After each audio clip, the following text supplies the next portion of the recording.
Olá, mais um vídeo no canal, sempre buscando estimular a participação e, claro, provocar sobre qual o nosso papel como cidadão na sociedade. Hoje, mais um assunto, mais um conteúdo interessante. Então vamos à vinheta e já retornamos. Antes, eu quero só pedir que, se você chegou agora, se inscreva no canal, acione o sino para receber notificação sempre que um vídeo for postado. E se você gostar do conteúdo, deixe o vosso joinha. Isto ajuda bastante o canal. Comenta também, seja a favor, seja contrário, deixa o teu comentário aí, claro, sempre respeitando os limites, né, da boa conversa, da conversa saudável, para que a gente possa pluralizar esse debate tão importante e para que o YouTube possa reconhecer o teu engajamento e propagar o conteúdo para mais pessoas. Então deixa de enrolação e vamos à vinheta.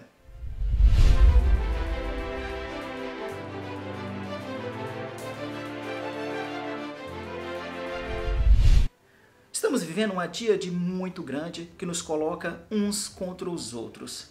Nessa sociedade onde um defende o seu lado e o outro defende o seu, sempre buscando polarizar e atacar uns aos outros, em um tempo mais distante nós estamos divididos entre coxinhas e mortadelas.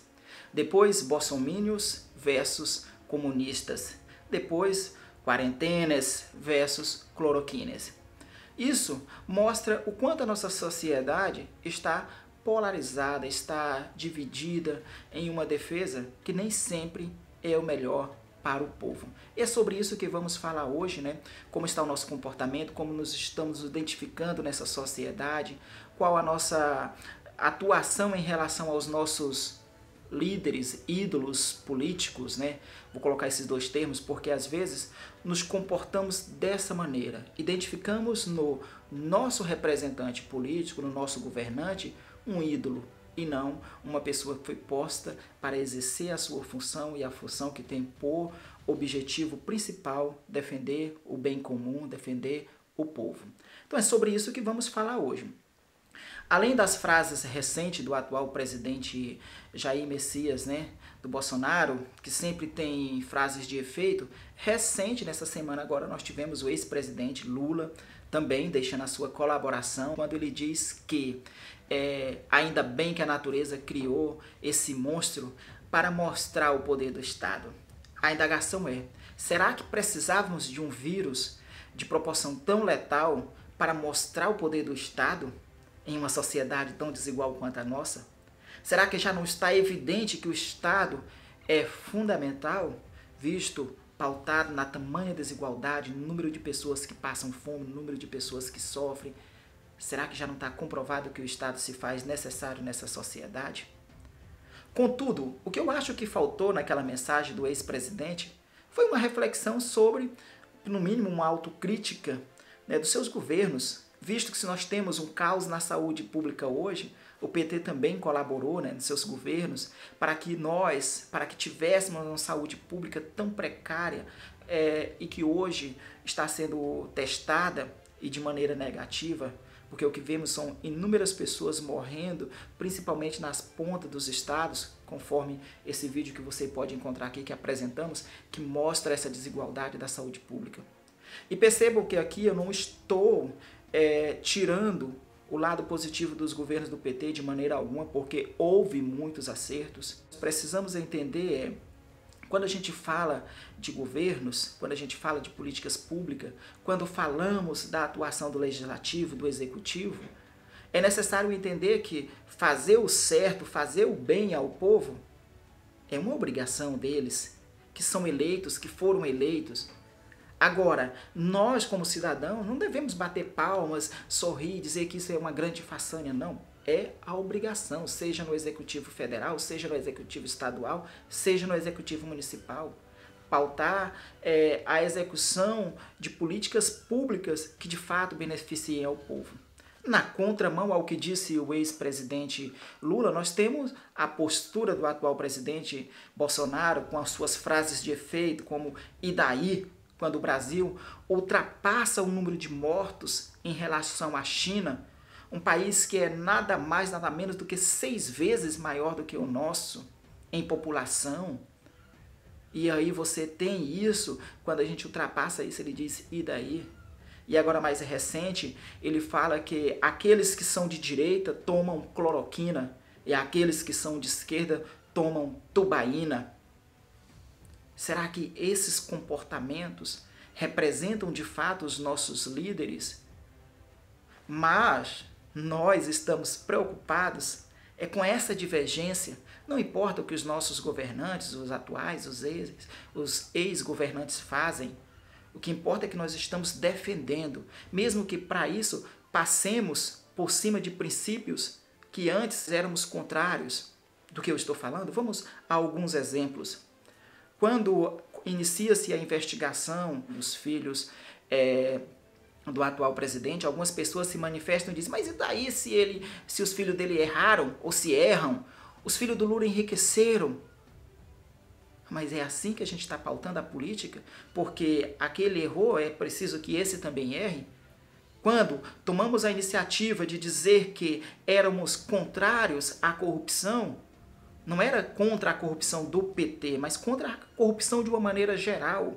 Não foi para isso que houve um voto de protesto para acabar com a corrupção? Agora essa corrupção só era errada porque era nos governos do PT, agora nos atuais governos não é mais errado? Quando falamos de moral, de bons princípios, de costumes, atacamos a Globo, atacamos a postura da esquerda, atacamos várias posturas, mas desde que essas posturas negativas estejam lá na esquerda, ou esteja na Globo, ou esteja em outros veículos. Não, do meu lado isso pode acontecer. Como podemos dizer que somos favoráveis aos bons costumes, mas continuamos nos baseando nos erros dos outros para justificar os erros do atual governo? São alguns exemplos que nós, como cidadãos, devemos fazer essa provocação, visto que devemos exercer esse papel tão importante. E aí preferimos continuar de uma maneira, de um comportamento de defesa, não ao que é correto, mas aos candidatos aos quais depositamos o nosso voto de confiança e que às vezes não fazemos, como não fez o ex-presidente Lula, não fazemos uma autocrítica, não percebemos que os governos também estão passivos de erros e nós, como pessoas, como cidadãos, devemos fiscalizar, acompanhar de perto para que esses erros não tornem uma continuidade tão efetiva que acabe naturalizando, que acabe as pessoas aceitando como se fosse normal. Será que não há uma outra pauta na sociedade que deva ser refletida? Como principalmente entendermos que como cidadão, como pessoas que representam esse corpo majoritário do Estado, somos nós que constituímos nossos legisladores, o povo, né? Essa que é uma das três bases, o povo, o território e a soberania. E o povo, esse povo que deveria se comportar para perceber essas falhas, esses erros dos nossos governantes, se portam como defensores, pois identificam que há necessidade de defender. É preciso percebermos que, ao elegermos um representante, seja para o legislativo ou seja para o executivo, esses representantes, a obrigação e o dever deles é acertar. É fazer o que é melhor para o seu povo, para o cidadão, para a sociedade. Então, quando estes acertam, não há razão para comemorarmos, para soltarmos foguetes. Afinal, só estão fazendo a sua obrigação.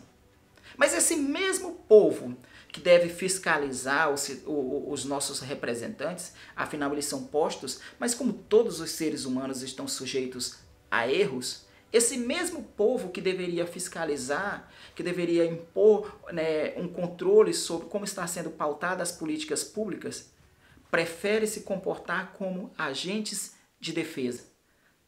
Será que nós estamos nos comportando como os verdadeiros cidadãos que buscam uma sociedade melhor? Eu quero trazer um relato da minha cidade para aproximar essa discussão, para que fique bem claro, bem entendido. E aqui o nosso canal é sobretudo, como eu sempre digo, a Seat Dal sempre pautou um debate na sociedade, principalmente na minha cidade, Porto Franco, e nas cidades circunvizinhas. Então eu acredito que é preciso regionalizar, trazer para próximo, para que a gente possa entender. Recente houve um episódio de uma manifestação da CDL, Câmara dos Dirigentes Lojistas. Entendam, manifestação legal, pois a nossa Constituição, como um país democrático, assegura isso. Se fôssemos uma ditadura, não tinha direito de manifestar não, fica bem claro. Então, ok, uma manifestação legal, onde a CDL se manifestou, defendendo aqueles comerciantes que estão com as portas fechadas, que estão tendo prejuízo, defendendo até em alguns casos as pessoas que estão sendo demitidas. O ato foi legal. No entanto, quando culmina a manifestação da CDL, param em frente à casa do prefeito e fazem essa manifestação lá na frente da casa do prefeito, e no dia seguinte há uma reação tremenda nas redes sociais, as pessoas falando que aquilo foi um ato errado e etc. Na minha opinião, como eu preciso também dar a minha opinião, eu considerei igualmente que foi errado, porque ao meu ver não era necessário fazer aquilo na porta, deveríamos ter pensado antes que o prefeito estava com seu filho doente, passando por aquele momento de dificuldade. No entanto, foi um ato impensado, aconteceu e ok. Só que eu não quero debater sobre esse fato em si, eu quero debater sobre as reações do dia seguinte. Então veio o radialista Noca, fez um comentário no seu Facebook, né, defendendo o prefeito, defendendo o contrário àquele ato que aconteceu na porta da casa do prefeito. Observem, contrário ao ato que aconteceu na porta da casa do prefeito. Ele não foi contrário à manifestação da CDL. Muitas pessoas foram lá, principalmente aqueles que são do lado, né, que apoiam o atual prefeito, foram lá, aplaudiram o Noca, disseram muito bem, você está coberto de razão, há necessidade de pautar isso na sociedade. E de fato, assim ocorreu. No dia seguinte, um rapaz se manifesta nas redes sociais porque foi mal atendido no hospital municipal. E aí o Noca novamente toma as dores como comunicador, entendam? Ele é um comunicador, ele está ali para comunicar o que está ocorrendo na sociedade. Como comunicador, o Noca toma, né, a responsabilidade para si e propaga aquele ato que ocorreu no hospital. E aí, meu amigo, as pessoas caíram em cima do radialista, criticando, dizendo que isso era errado, não sei o que, tal e etc. Percebam. O Noca ele não defendeu o prefeito por sua situação econômica, por ser um representante municipal, não. Ele defendeu como pessoa, como cidadão que estava em sua residência com um filho doente. No dia seguinte, quando o Noca se manifesta, novamente ele defende o cidadão, independente de condição econômica, independente de profissão, independente de ser representante público ou não. Ele defende uma pessoa que está doente, preocupado e que a única coisa que queria era alguém para ouvi-lo e principalmente para cuidar de sua saúde. E quando ele faz isso, o Noca, será que ele não está sendo uma pessoa coerente? Será que quando ele tomou a postura de mesmo não sendo alinhado politicamente ao atual prefeito, de defendê-lo, será que ele não foi coerente dentro de sua postura, coerente nas suas convicções morais, naquilo que ele acredita ser o melhor? Igualmente, será que quando ele fez a defesa do rapaz, da mesma maneira ele só não estava se portando como alguém preocupado com o próximo, preocupado com o outro? E muitos só estavam atacando. Perceba que o próprio rapaz, quando ele faz o seu comentário, ele diz: olhem na minha linha do Facebook, percebam nos meus comentários que eu não faço politicagem, percebam que eu não ataco as pessoas por lado A, B ou C. Ele só queria manifestar a indignação dele em relação ao atendimento que teve no hospital. E percebam que atendimento não quer dizer que seja um ato de mal gestão pública do prefeito. É necessário que o prefeito, os vereadores, acompanhem a postura das pessoas que estão dentro do hospital, sim, para que tenhamos cada vez mais um atendimento melhor. Só que qualquer cidadão também pode fazer isso. Deve fazer isso, deve acompanhar, deve olhar para ver como está pautado. Talvez a própria pessoa que o atendeu mal no hospital fosse uma pessoa que estava sobrecarregada, de tantas pessoas que estão recebendo, mas não quer dizer que o rapaz estava direcionando uma crítica ao governo, ao prefeito e etc. Igualmente, a saúde pública de Porto Franco passa por dificuldade, outras cidades também passam por dificuldade. Isso poderia ter acontecido aqui, isso poderia ter acontecido no Distrito Federal. Poderia não, acontece. É preciso dizermos isso. Acontece porque temos uma saúde pública deficiente. Mas nós não podemos tirar das pessoas o direito de se manifestar. E é necessário, sobretudo, entendermos que se portar contrário a um ato de mau atendimento, se portar contrário a alguma coisa que está errada, não quer dizer que eu sou do lado oposto ao próprio prefeito, ou ao próprio governador, ou ao próprio presidente. Como eu disse, os nossos representantes estão em seus postos, em suas cadeiras, para fazer o certo e não o errado. E quando erram, nós, como cidadãos, temos o direito de cobrar o melhor. E a população, não, está preocupada em divergir, em atacar uns aos outros. E esquece daquela palavra-chave, o perdão. Precisamos perdoar uns aos outros. E é sobre o perdão que eu quero colocar esse vídeo para que vocês possam refletir. É possível, é até provável que você tenha detestado tudo o que você me ouviu dizer aqui. Eu entendo isso, e se não fosse irônico, eu até pediria o seu perdão.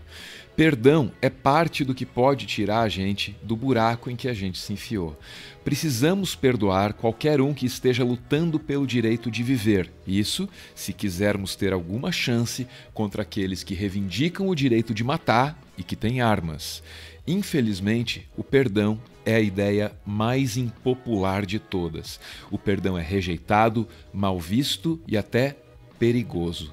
Não faz muito tempo, passou por esse lugar um cara que pediu para a gente imaginar como seria o mundo se todos vivêssemos em paz uns com os outros. Imaginem, ele pediu. E aí, ele tomou um tiro.